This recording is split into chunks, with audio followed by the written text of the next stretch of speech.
I guess I we'll didn't remember start. getting to vote on that. You're not. I'm not even gonna get the. Okay, we'll go to ordinance 7262, please, Mr. Atkinson.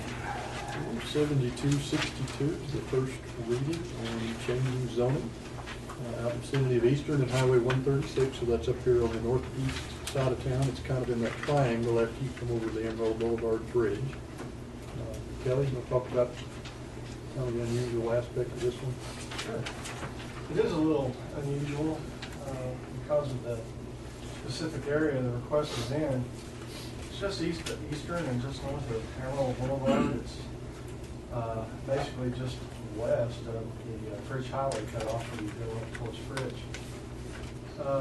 It's zoned, currently it's zoned light industrial, and although this almost entire area is undeveloped, save for a few developments along Amarillo Boulevard,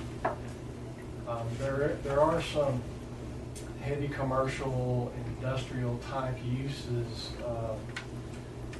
maybe a little further north of here, but this entire section, there have been some single family subdivisions that have occurred to the east of here in the same section, and then you have the Eastridge area just to the west of here. This particular corner of this section, though, has a couple of different rail lines, has Fridge Highway. It's kind of crisscrossed by either rails or major thoroughfares in some form or fashion. And so that's why it was zoned industrial in the beginning. However, there's a property owner here that owns these 6 lots, and he would like to build some single-family homes for his family members. And bought the property. Unfortunately, light industrial doesn't allow single-family home development. And obviously that's because of what we would determine, incompatible uses that are allowed in industrial type zonings as compared to like a residential use. So they're not allowed by right from our zoning ordinance. However, it is undeveloped, and there are some single family developments, particularly the Eastridge subdivision, that is pretty close proximity. And there is infrastructure there as far as water and utilities in the area. So, there is the possibility that single-family development, other than what he's requesting, could occur. So, what was the best solution?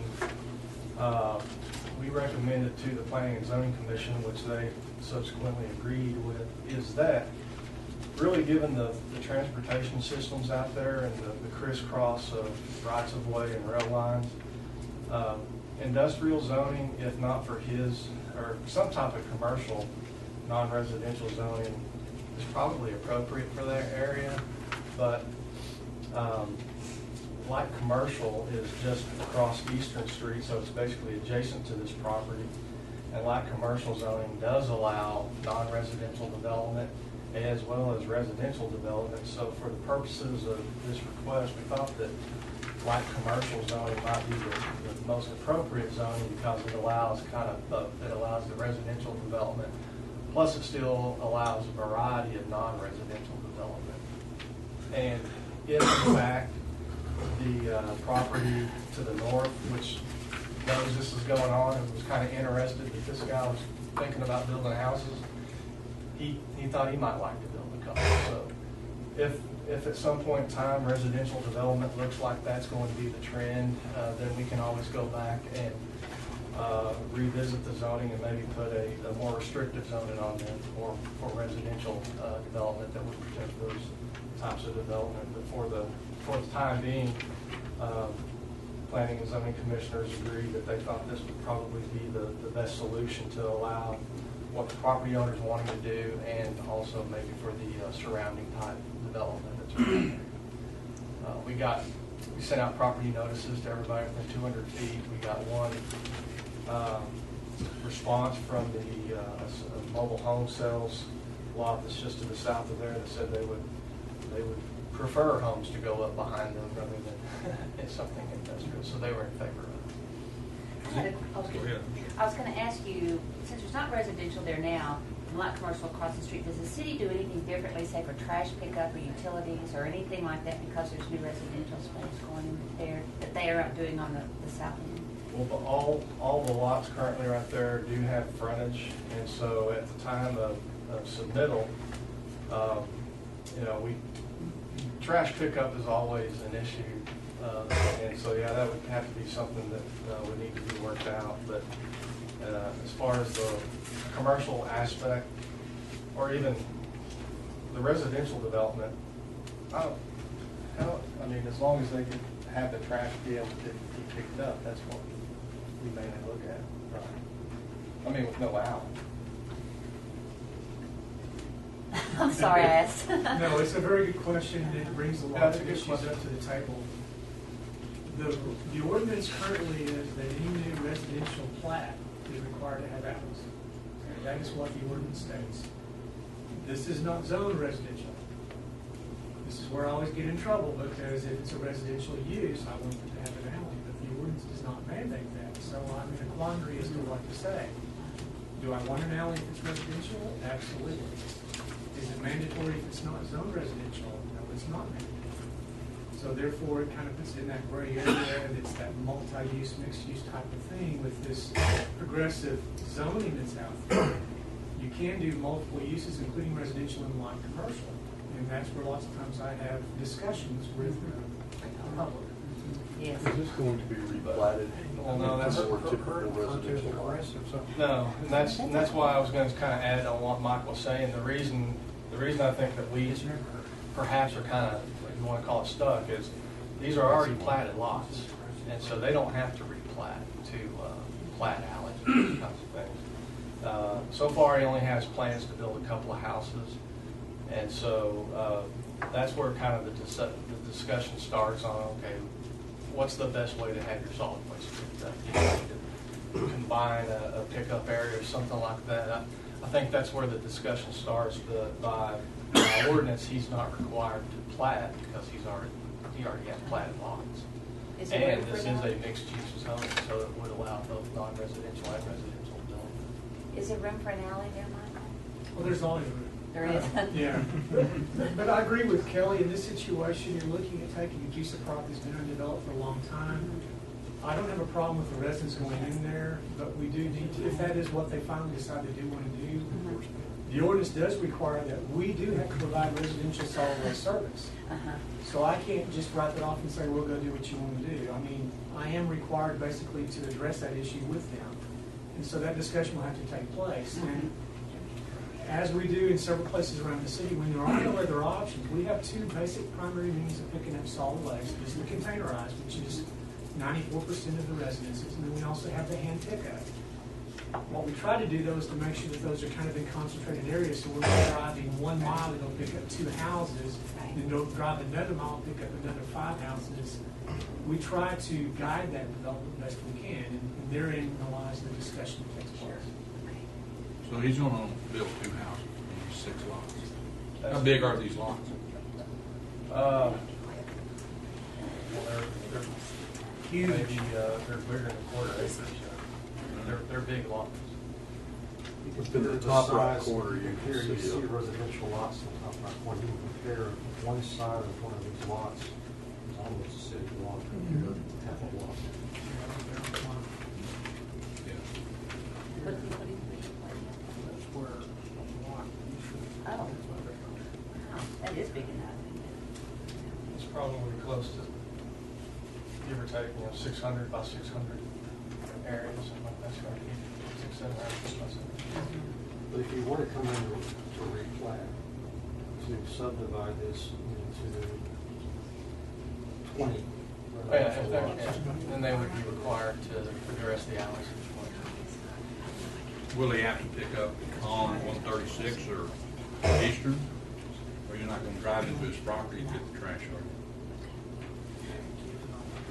No. I think that's just kind of where we try to talk to the property owners, and there's a possibility of maybe by a separate instrument getting an ingress-egress type easement that maybe comes down the combined lot lines where you can have a single pickup point, something like that. It's just that we don't have anything in the ordinance really to require something like that because those lots are planned, but a lot of times we try to talk with them and try to figure out a way to do it. Can we approve that rezoning, subject to whatever it is we have in the way of trash pickup. You can't, in my mind, Marcus can weigh in, but in my mind, that gets pretty close to conditional type zoning.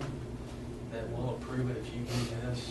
That's what I meant. Yeah, okay. Well, I don't think you can do that. We don't want to do that. Okay. Any other questions? I don't know why they thought that this came from. That's a great- I had the same question, I'm glad you asked. Good, thank you. Okay, we have appointments next. Reappoints. Mayor, this is your Animal Control Board, and both of these vendors have indicated they would accept reappointments if you to operate. Great. That's good. And then consent agenda, please. So the agenda's brief this week compared to what we did last week. Begin by buying some replacement wireless network hardware to be installed both at the airport and at the Amarillo Civic Center. Still gonna be free? Still going to be free. Gonna be better? At the airport, I would presume this would help that, don't you? Would you agree with that? That a lot of times you try to get on, there's no strain. And the equipment that we're putting in will accommodate for some expansion. Okay. Often at the airport, there's people using that are not necessarily travelers. Well, you have to. So once they get on, they don't. You're saying employees or mushroom folks? Same as folks seem to log in and stay on. And that's one less transient user that's able to get in. Still learning about this. Remember when you tried to show me how to do all that? We went way out. If you're at the airport and you have to log on, what would it be called? The city one? Is it city It pulls one, up or and is it says you agree to the airport? terms and conditions. Yeah, but it like has 4 or 5 different. Yeah, What do you say? yeah. What would it be called? AMA is what it says. AMA. It's pretty obvious Is which it? one is the public Wi-Fi. It's the only one without security. The only one without security. It's the only one that has a decent signal. Most of those are coming from Right. around the airport. You have to say, I agree. Mhm. Because you're, Yeah. with all that legalese and marketing probably not in there. Use it for years. Legalese. Okay, that'll be good. Okay. Okay, the best. Mayor, item B, this is our annual purchase of protective vests for the police department, both to replace the ones that have timed out and to have new ones for the new officers when they come in. They change the technology of those at all? They, When they, get new ones? they do, the biggest thing being that higher levels of protection are available in a lighter weight Uh-huh. vest that's Uh-huh. more flexible than what they previously were. Right. That's good. They always been called ballistic vests. Now technically they have, That threw me. they get up, especially your vendors will get upset if you call that a bulletproof vest. Really? That's what Legally, they have lawyers too. No offense. There's nothing bulletproof. I yeah. Bullet resistant. Yeah. Rock I have watches that are water resistant. Yeah, I know, it's resistant. One It's that's watches. waterproof, most you won't. Not proof. Their item C is, I guess, timely. Yes. The annual purchase of our rock salt that we use on the streets. We, of course, we're full today, or minus what we might have put out over this storm. It's time to make that annual purchase. Hope we don't use it, but we may. Is that bulk? Yes. It's bulk, and oddly, this is coming out of Kansas. For the first time that I'm aware of that we've bought it out of Kansas, Traditionally, we do it for you guys. and significantly cheaper. Yeah, Albuquerque or something, though. It's actually south of I wasn't aware that Kansas was a hot spot for.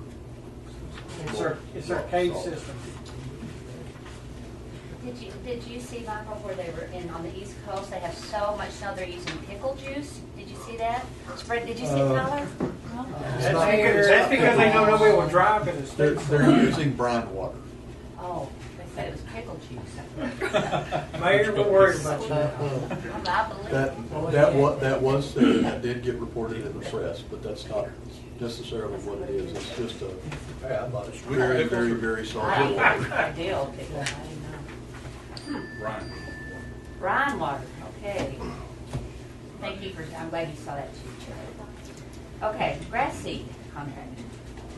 Mayor, this is the annual purchase of grass seed, and we use this at the parks, the athletic fields, the various sports complexes, the zoos, the golf courses, city hall, et cetera. So, annual purchase for that. I did add it up. I want to say that's like 32,000 pounds of seed. It's a lot of grass seed. The price on this has gone up. So, next week, I think you'll see the annual fertilizer purchase coming in right behind that. That won't accommodate the new golf course, will it? No, that'll be handled within the construction contract. And then dedication. Standard dedication, we've got one drainage easement. I guess there's one item that is 7 drainage easements, the other one is a public utility easement.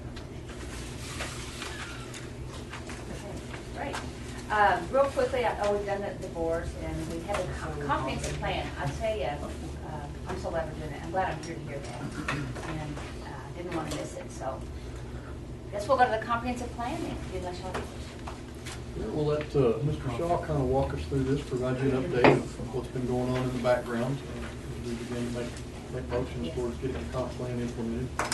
Kelly's going to talk a little bit about what that really means. It's not a single point in time event that will cause the comprehensive plan to be implemented. You've already adopted it. Well, I wish there was. I bet you do.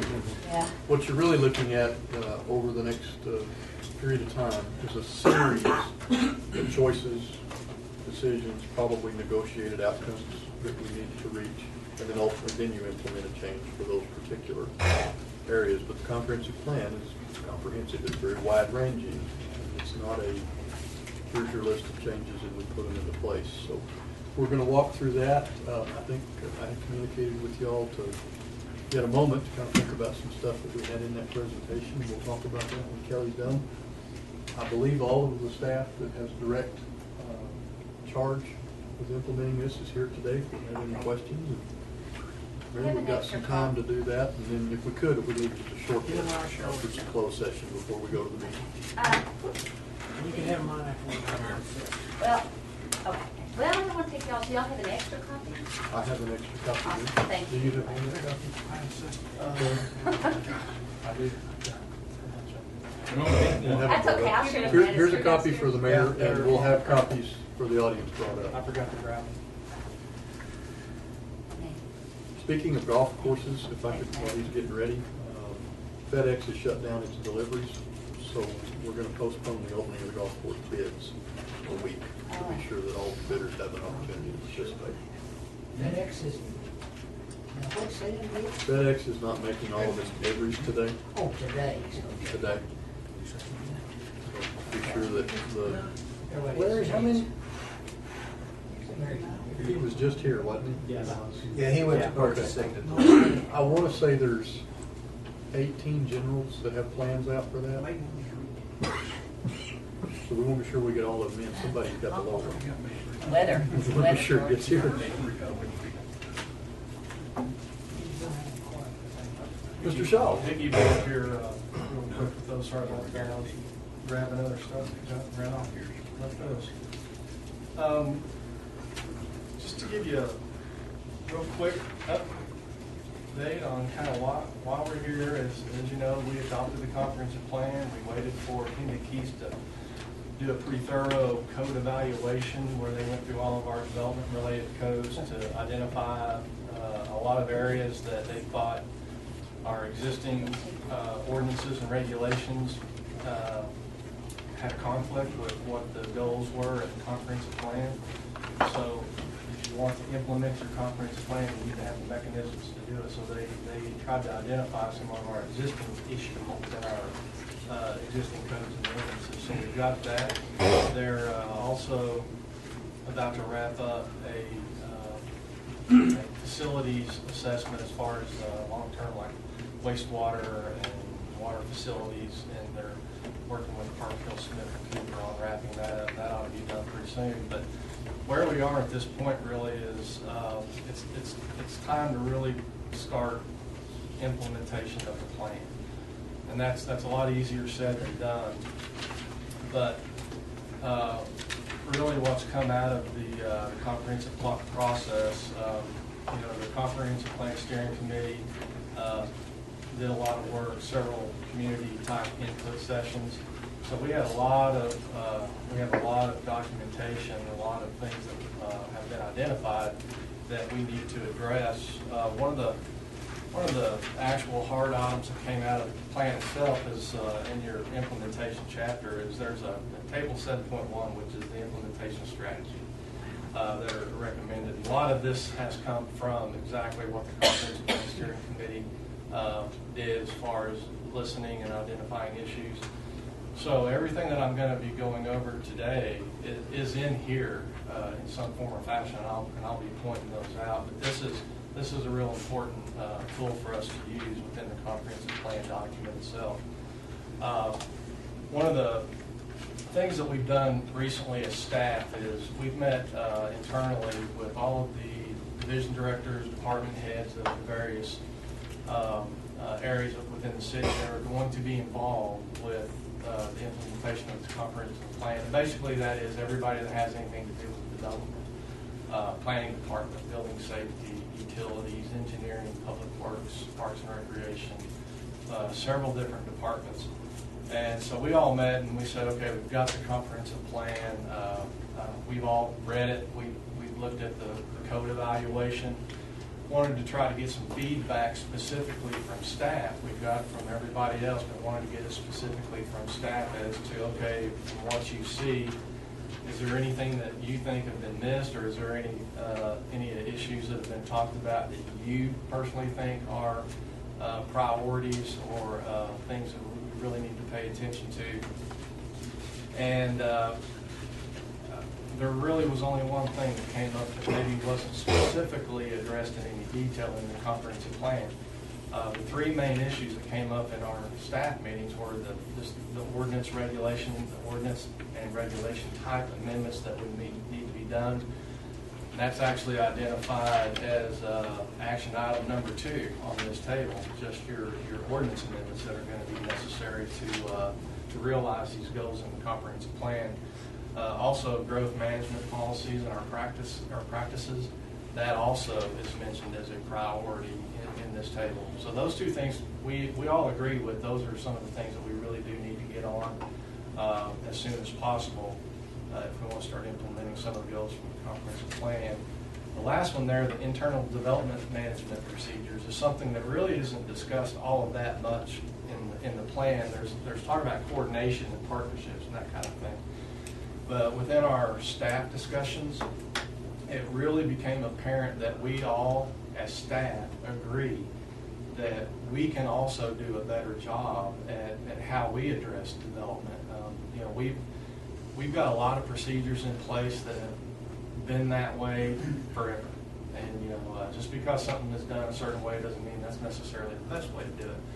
But some of the ways that we address our development type applications don't really foster the best environment of coordination and communication, even amongst ourselves. So I thought it was important that not only do we have a lot of external issues that have been identified, but there's some internal ones also that we could fix. So that came up in the meeting and is something that we staff would really like to try to address. If I could kind of interrupt there, staff put that together without me being in there, and I'm very pleased that they have recognized that. It's important we hear from the outside that while I think we do an excellent job when we get a process started, as that process begins to delve into detail and it starts moving off into different areas, we may not be as consistent as what we can be. We think we have taken one positive step towards that. We funded a space planning study with one hoped outcome being that we would move to kind of a one-stop shop for development. But as an example, almost every department or division represented in here today has some level of input or approval on any development issue or new development plat that comes through the door. So we're asking a developer, a series of developers, to go through a pretty rigorous process, which it needs to be. We're doing something that we'll be living with for a long time. But it's important, I think, for us internally then to be able to stay together and speak with one voice with those groups, and that's what this is speaking towards. So we'll definitely continue working on that. I think y'all will see some opportunities to change some of that in the pretty near future. And just to give you another real quick example, it wasn't that long ago that the way a lot of these started in the planning department and then, kind of go where they need to go. But just to give you a real quick example, it wasn't that long ago that when we got a plat to be approved, that we would send out comments to all of the various departments that were involved in approving a plat, public works, engineering, fire, code, all of those development-related departments, and we would ask them for their comments. They would send them back to us, and then we would compile those comments and give them to the developer, and they would address it. But there were instances, a lot of instances, where something would come up that another department head or another division director or something, somebody else in another department made a comment, and so we said, well, you have to do this, developer, but that affected something else in the utility department.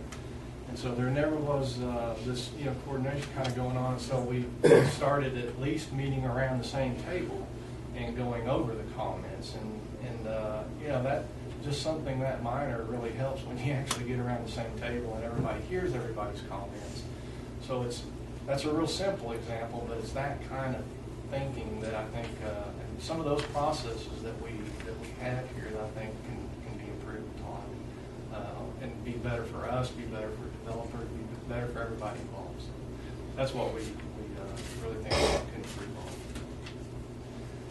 on. One of the big pieces that needs to be discussed as far as any kind of implementation of a comprehensive plan is, first and foremost, when you get started, the actual education of the decision makers. And that's you guys, that's the Planning and Zoning Commission, that's the Parks Board, that's the Traffic Board, that's all of the boards that are involved in all areas within this comprehensive plan need to be aware of what's going on and what's being discussed as implementation strategies, priorities, and that kind of thing. Most of all, the City Commission, you guys are kind of you are the decision maker. You're going to be improving or approving a lot of these steps that we have to do. You're kind of the champion of the plan. You're the face of the plan, basically. And so we want to make sure as we identify priorities and we start getting down to who's going to do what and when and that kind of thing, you need to be involved in that so that you're aware of what we're doing and you're on the same page as what we're all doing, because we wouldn't want to bring something to you and without you knowing what's going on, obviously. And just translate that on down to all the other boards, the Planning and Zoning Commission and all the other boards that are involved with their own respective areas that is development related. The Planning and Zoning Commission, I kind of see their role as kind of the gatekeeper for you,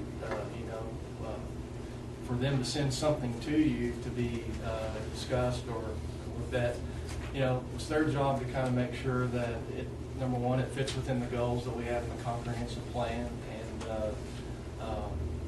and sort of the vetting process before it gets to you guys. So there's a lot of education to where we want to make sure everybody, as far as decision makers, are on board with what's being done behind the scenes and what they're going to be seeing. Also, as I kind of alluded to, we've already met a couple times with staff. We want to make sure that staff itself is aware of what's going to have to happen and who it involves. One of the things I first said, I kind of threw out to Oliver and said, the planning department just can't do all of this. This really is going to take a lot of time and a lot of effort, and it's going to involve every single department and every single division. So we want to make sure that everybody internally is aware of what's going on and make sure that we're all on the same page as to what priorities we set, who's going to be tasked with what responsibilities and the roles that they play in this implementation process.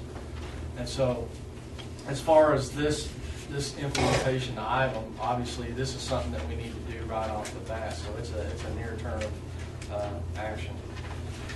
When you ask the big picture, we said the ordinance and regulation amendments are one of the main things that we need to do. Do we have the regulations right now to accomplish some of the goals that are expressed through this comprehensive plan? And the answer is no. We do have some, but we don't have a lot of the things. So there are going to be a lot of ordinance amendments, policy amendments that are going to be necessary, and that's just a fact. So how do you do that? If you think about it, it's almost overwhelming, as I always have brought up, you know, our zoning ordinance is largely intact from 1968. So there's a lot of updating that's going to need to happen. And so how do you do that? And I don't think you can do it by, other than just by breaking it down into smaller, you know, tasks. And I guess the first one that we're going to have to do is, do we want to do a wholesale comprehensive revision of all of our development-related ordinances? Or do we want to look at more of a phased piecemeal approach where we pick specific items and specific ordinances and tackle those first? And you know, a lot of cities are going to what's called a UDC, Unified Development Code. And what that is one document that basically contains everything: subdivision regulations, zoning ordinances, sign ordinances, you know, review procedures, review bodies, all those kinds of things. Anything that you can think of related to development, it's in one document. It's not in section 410 zoning or section 42 signs or 4.6 subdivision regulations, something like that. It's all in one document. That definitely is the way to go. I mean, if you just want to, yeah, that's the way everybody would like to go, but it is a big, big job, and it's very time consuming. And also, one of the drawbacks, maybe if you consider it a drawback, is that when you start doing something that comprehensive, everything's on the table, and it may open up some areas that you frankly aren't comfortable dealing with right off the bat, or all at the same time. So kind of need to, that's one of those education parts of it. Depending on how you want to go, we want to make sure you're aware of what you're getting yourself into. So if we go with the Unified Development Code route, it's going to require a comprehensive look at all of our development-related codes. I have here, just for example, a table of contents from the Unified Development Code, and I'll just the titles of the chapters: development review bodies, development review procedures, zoning districts, special purpose zoning districts, general development standards, subdivision design and improvements, nonconformities, enforcement, violations, and within all of those, I mean, there's everything in there: street design standards, parking requirements, sign requirements, site review. So if you go the UDC route, it's going to be addressing everything. And in our case, that's going to be a lot, because we have a lot of things that need addressing. The phased piecemeal approach is where you look at the specific zoning ordinances and maybe at first try to look at some of the basic issues that you can address now, things that you're confident that can that need to be addressed quickly, and maybe go focus on getting those done first, and then maybe later on tackling, you know, putting that all together. And I would reference one section in Kendon Keith's code evaluation where basically I tend to agree with this statement. They basically discussed what I just went over. They said another option is to compile that and proceed with the adoption of the most straightforward and urgent amendments while presenting a more comprehensive evaluation and amendment process on a longer timeline. That's my gut feeling. You know, we've just begun those discussions internally with staff, but that's my gut feeling that might be a good way for us to go, because we do have so much that needs to be looked at. Let me ask you a question. Yes. When you use the term there, take care of immediate needs and do the comprehensive aspects on a longer timeline, how would you define a longer timeline? What would that mean to you? What that would mean to me is certain things within the zoning orders. I'll give you an example. I mean, you're talking about doing a comprehensive part in 18 months. You're talking about 6 months. I mean, that's what I mean in terms of when are you talking about doing the comprehensive? Well, you know, that's hard to answer, because you really have to define what you want to do, and then you've got to define the time frame that you think that you're going to need to do it. And that's gonna depend on the staff resources, it depends on what you wanna do. So you wanna implement a access management program and have medians instead of the dual left-hand turn lanes. Well, that may be something that sounds like you can quickly implement that, but do we have the resources to do that? Do we have the funding available to do that? So depending on what you want to do is going to define the time frame. But I think what that's trying to say is there are some basic, straightforward type things that you can do, like parkland dedication. We have no provisions right now in our subdivision regulations for parkland dedication, which almost all other cities do, and which was pointed out in the comprehensive plan. Is there are some basic things that almost everybody does that we don't. And that's something that we can incorporate into our subdivision regulations fairly quickly. It would just take a public input process, ordinance change, and adoption. Whereas if we want to look at a comprehensive, rewrite of the subdivision regulation, that's obviously going to take a lot more time. Let me ask you this. We have some presenters who want to get through their whole presentation first and then take questions. Would you rather get questions at the end or did you go? It just depends on the time availability. And if I could, your question, I think, very much speaks to that information we've got in the conclusion of this document. I think that may be how we go about making the answers to that. Okay. So if you would, specifically on that, let's be sure to come back to it. Okay. And just hoping to not have to bring y'all back. We'll let him run through it. Okay. But in answer to your question, wouldn't that depend on if you do the comprehensive revisions or the piecemeal? Do it piecemeal? Well, that's what I'm right? saying. He's You're talking almost about at doing the both. piecemeal at first and then doing comprehensive. And my only concern is, I'll let you finish, is that we are all up to school on this and understanding now because we just finished the comprehensive plan.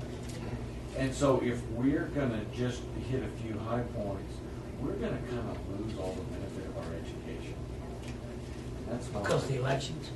No, just because as time goes by and this comprehensive plan stuff is not as fresh on our minds, the learning curve, if we come back in 3 years to do some comprehensive rework of this, we're gonna be starting over. We will, and it's a good point. I think in reality, some kind of a phase approach that can begin sooner rather than later and can hit those points that are easily identified and relatively easy to address and keep going. I think if y'all do take consideration possibly to having an implementation committee that's going to consist of a lot of these affected parties, I don't think we'll ever see this drop. I think we'll be continually working on it, continually getting better, to the point that maybe then you can stop and pull everything into that unified. There's things that are somewhat minor that can be hit easily and should be hit now. But my guess is once we start, it's not going to stop. Jarrett, would that be the boards and commissions as well as staff to come up with those recommendations? Well, I think we've suggested that you consider possibly a group directly to do this, that answers back directly to y'all. So staff would work with an implementation group. That implementation group, I think, needs to include members of the Comprehensive Plan Steering Committee that puts your document together. I mean, you talk about education. That group dove right in and don't lose that. They were advocates for it. But we're going to be affecting people in their daily course of business. And we've got to have them involved, I believe, or else we're going to come up with a really good idea that's created in a vacuum that we ultimately can't implement. And we don't want to do that. They're going to have to give, we're going to have to give, and somebody needs to bring back to you a reasonable solution for all. Not one solution per particular item that we're trying to change. Remember, we've got 42 years of history that we need to start winding our way through. Some issues more pressing than others. Annexation, possibly some of your subdivision, development rules, how infrastructure costs are shared. We can get a group started on many of those pretty quickly. But I just don't see it as we'll stop one and we'll start another. I think it'll be a continuous process. I hope it is, truly.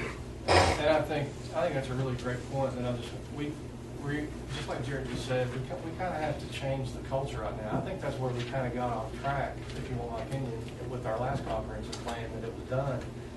And there may be some things that were done right after that, but one of the recommendations in here is it needs to be an ongoing process. I mean, there are annual revisions and performance measures that that a committee needs to look at the end of every year and figure out where you are, what were your accomplishments, okay, where you're going next, that kind of thing. So that's going to be something that we just have to start doing. We've never done anything like that before. And those are the kinds of things that we need to start doing. And I think it will be, I think it needs to be a continuous process, that it's not, we're not just going to do something. We got a lot to do, so it helps. But also, it needs to be a continuous situation. And not only once, even if you got everything done, you still need to update, because by that time, some things are going to change and you need to update your comprehensive plan. Some of the things that we, and getting back to some of the things that we think we can start working on immediately is, as far as talking about priorities and some of the tasks that we actually think we can do, is the drainage utility mechanism that you've already had a presentation on, that has been discussed for a while, and is actually in this table from the comprehensive plan is action item number 1. So the Public Works Department or Division is ready to start work on that, and so that's one of the things that we could start on immediately.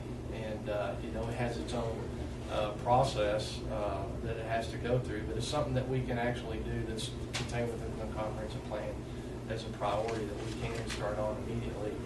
The other examples of the initial ordinance amendments, like I mentioned, is look at our preliminary plating requirements. Well, we couldn't because we don't have any preliminary plating requirements, but look at implementing some of those.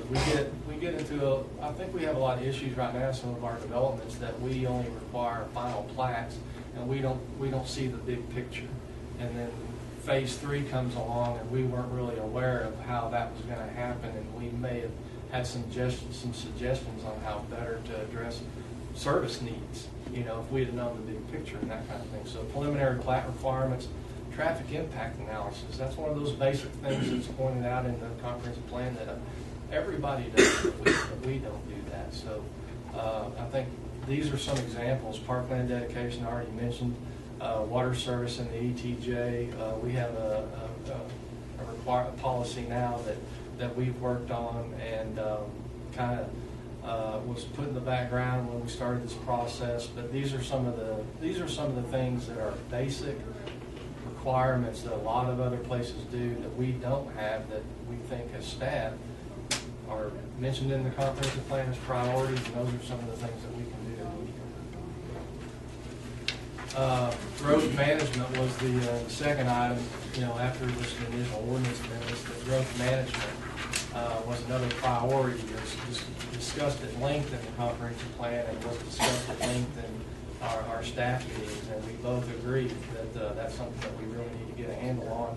We've talked about it before you, and so that's something that we would like to begin immediately, is looking at what we need to do as far as getting out in front of the development that's occurring outside of our city limits, and start identifying those priority growth areas. And, again, I think these 4 graphs right here is just a really good illustrative tool to see what's been going on outside our the first city year, limits. I can't see it up there, I'm so sorry. Look, it goes.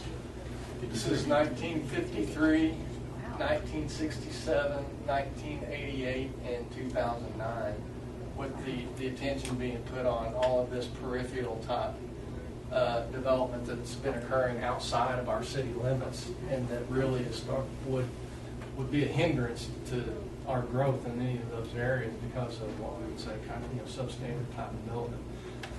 So if we all agree that we do need to grow, we all agree that we need to also focus on infill type development also. But if we are going to grow, we need to identify those areas that we think are appropriate for growth, and then incorporate those into a process to where, if we, given the limited resources that we have, funding, that we need to better coordinate those resources and everybody be on the same page as to where we're going to dedicate those resources for growth. A long time ago, we had a presentation where we had, we used to get 2, 3, maybe 4 requests for utilities or infrastructure for developments. There for a while, we had, I think, up to 12 requests, and they were all in different parts of the city, and we can't do that anymore. So, getting And better they are grips. placeholders. They weren't necessarily imminent developments. They were placeholders to get in line for how the current policy is worded to obligate the city. Funding. And so if we get out ahead of that and everybody's on the same page with where our identified growth areas are, number one, it's, even the development community would be better served by knowing out in the open where we're identifying as our growth areas. And so everybody's playing on the same field as far as it's not pitting one developer against another developer for, limited resources. We're basically telling people, here's where we think the appropriate areas are. It really could help with our CIP program. The implementation priorities also, as I mentioned, really identified some development management procedures. And I won't spend a whole lot of time on this, but just to make you aware that we internally have really identified the need to better coordinate our communication development review processes. So we would really take a look at how we do things and come up with recommendations on where we can improve our processes as far as processing development-related applications or any type of actions that are going towards future growth. Really, that second bullet point, that establish a growth and development-related committee, would be sort of a committee that would be an ongoing committee that would, every specific timelines, look at where we are, what's the plan for the future, and instead of everybody doing their own CIPs, that we're kind of all on the same page as to where we know what everybody's doing and coordinate those CIPs better. We also we wanted to meet as staff a couple of times. Gary Mitchell with Kendrick Keys would like to get back with us one more time. It's already covered within the budget for the comprehensive plan, so this isn't costing us anything extra. But he suggested doing a workshop on implementation strategies, and basically for the goal of setting the stage for efficient and effective implementation strategy. And I think that would be really beneficial. Number one, I think it's beneficial that we've already met as staff, so we're kind of got our gears going in the same direction as he does. So we'd be a lot better prepared to engage in a more of a workshop discussion atmosphere rather than a lecture type atmosphere. So I think we're ready for that. And it's always good to get comments and thoughts from somebody who's been in other parts of not only the state but the country, that the best practices and those kinds of things. So I think it'd be really beneficial for us to hold that type of a workshop. And we're just trying to coordinate a date now with staff and him to get that done. But hopefully that will happen in just the next couple of weeks. So what we're wanting to do next, basically, is we wanted to just put this out there before you today, and hopefully get some of your input on the comprehensive revision, the UDC type revisions versus the ordinance specific, more of that, look at a specific, some straightforward, some basic things that we could do now, and then not 10 years from now, but as we go along, and maybe get some of the things that we think need to be done quickly, then get to a point where we think, okay, we've got a lot of this stuff already addressed. Now maybe it's time to start looking at a more unified code. I thought we did we've got what we call our development policy manual, which I think could actually be a pretty good roadmap to help us with getting towards that unified development code. Once we look at the zoning ordinance and those kinds of things, I think this is a pretty good tool that we could use to help us go down that road of putting one together, because a lot of the things in here aren't too bad. I mean, there's some pretty good things in here, but there's just a lot of things that contradict itself with our zoning ordinance and other ordinances. So I think if, once we identify those types of things, I think we've got a halfway decent start on maybe going that unified development code. But I think this would be a good tool for us to use. So wanted to get your input on what y'all thought about that. And also, as Jared alluded to, creating a comprehensive plan stakeholder committee. As we go through this process, I think it would be good to have that type of a committee in place to have them available to bounce off of the ideas, or have them conduct some of the input meetings that are going to be necessary for us to implement a lot of these things, because as we go along, we want to make sure, not just by this committee, but we want to make sure that all the stakeholders out there that are going to be involved in all of these different areas, the developers, the builders, brokers, citizens, everybody, we want to make sure that we make that public input a big portion of this.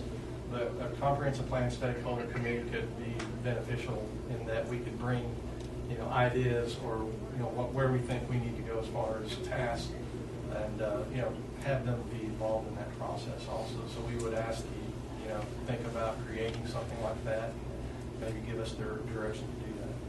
I have a question that relates kind of to the international building codes that we really converted to now 2 or 3 years ago.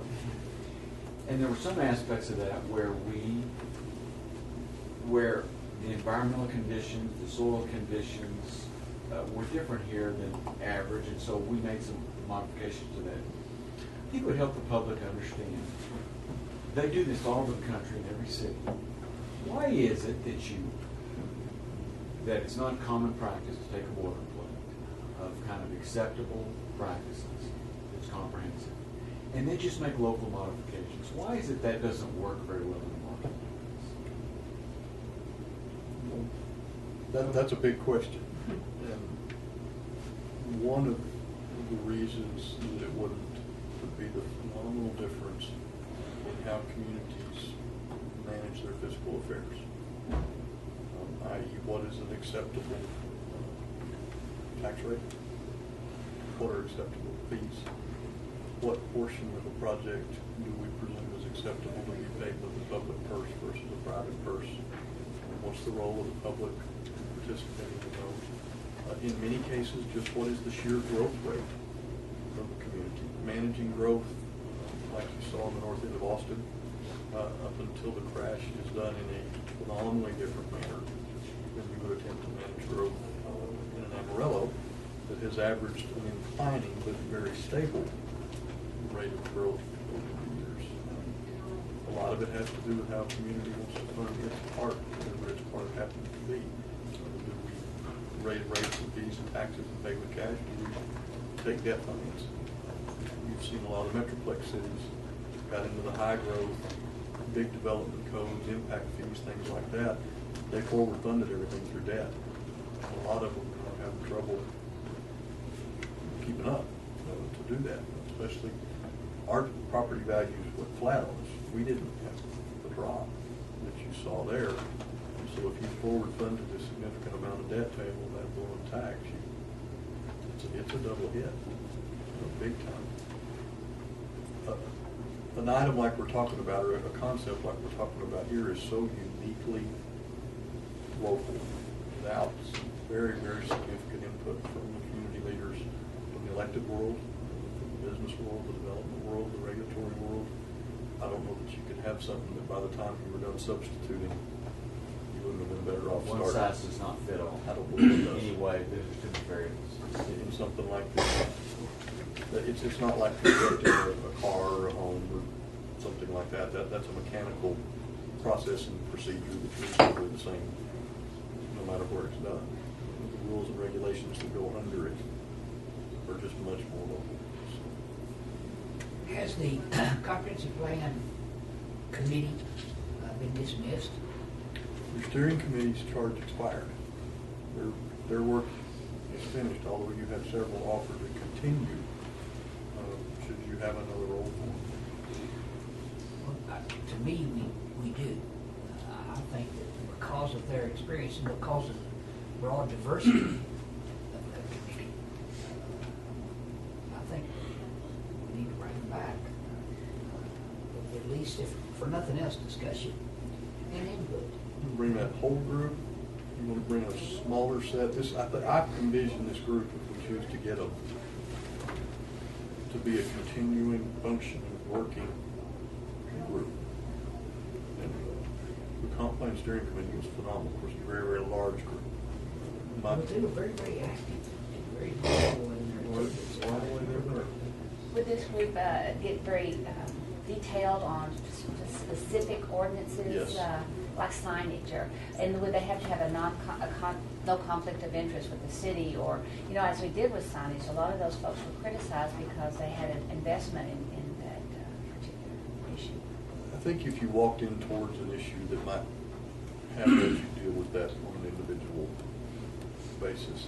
By definition, many of the people that you're going to regulate need to be part and parcel of what are those regulations. So if they're not receiving a specific benefit, I don't think that you've got an issue. You know, we started down this 2007 when the development policy, 2008 when you put the development policy review committee together.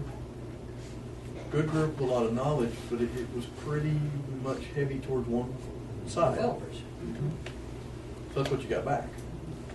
You can't lose that, but you have to balance it then with the rest of what it takes to make the world turn. Maybe the same model as the comp plan steering committee, just brought down Yeah, and Jerry, you know, 7, 8, 9 folks. Jared, we've seen in the recent past that we've had so many boards and commissions that they get so convoluted on what their responsibility is, and so. Yeah, I don't see this one as getting there. This is a a committee direct to the city. They would have commission. subcommittees to discuss certain issues, I guess. I don't know. They I mean, that's might, a okay. lot of the work will be done, of course, by the staff. But the staff Right. doesn't ultimately need to be the ones to make those final recommendations. Right. You need the input from that community that you're working with. I think it's important to have that board, committee, whatever. Like we had those other 31. So would you take 2 from each one of those? That could work well. Give you 12. And not use the one we had in place already. They could be part of that. That's what I was thinking, Yeah. yeah, include everybody. Not everybody, but Because it was whoever's kind of available. top-heavy with Developers. Well, it would be, basically, it's a component of the public input that we're looking for, but it's more specific in that this particular group would be more of an actual stakeholder group that could be used to get very detailed about the ordinances and everything that we're looking at. And so,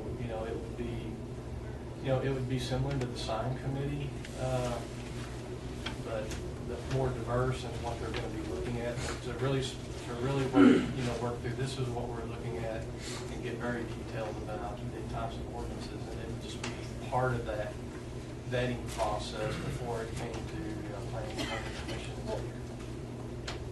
What could we do to continue forward, moving this forward for you guys and make sure that we don't get stuck? Thank you for asking. The very next item is something we could bring back to you as early as next week, if you would like to. That is the briefing on the drainage utility. Lay out for you what that process is and ask for permission to proceed. Proceeding is not the same thing as establishing the drainage utility. The law has a very convoluted process that you need to engage. So there'll be many, many opportunities to learn and to know the answers before you ultimately have to say yes or no to the utility. We need to get it started. If you'd like, we can have that for next week, the 8th. And we'll do that briefing and.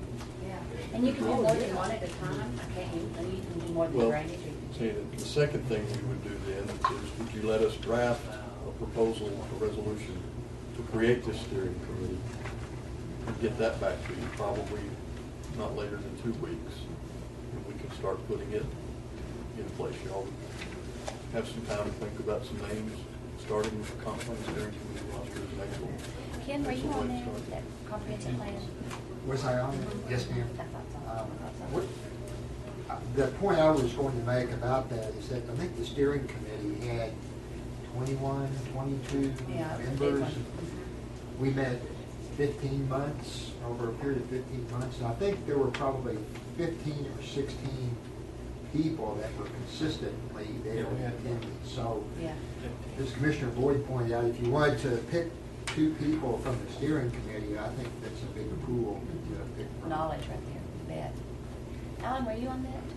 No? 2 from each one. meet you No, I first. understand, yeah. second. Yeah. All right, two from that list up there. But I second his motion. Yeah, makes And sense. his observation, there were some members that did not react. Right, that's always the case. Yeah, good idea. We'll draft that and get that back to you. Thank Next you. week, yeah. Can I say, I know how important this is for the city, the future growth of Amarillo. And everyone in this room, as you pointed out, has been a part of this, and they've worked so hard and diligently, and it's going to make a difference. And I know it may take some time to get there, but it's so important for Amarillo to proceed on with this comprehensive plan, so it makes it, even when we have things come to us for ordinances, we'll have something in place that we can base our decisions on. I think that's one of the biggest things for us is, well, what have we done before? Well, we don't have a plan. So I think this is very good. I know we'll miss some points, but we can always address it. New things always come up. But thank you all for all your hard work as well. You've just done yeoman's work on this. We're ready to start. I know this commission is. Like I said, I think it's just the start of a new culture that we kind of have to ingrain within the, the city staff, that Right. this is just what we do on an annual basis as far as the comprehensive plan. Right. Very good work. Yes. Yeah, that's what started it. Every word we use Mayor? is commensurate. Could we go to closed session?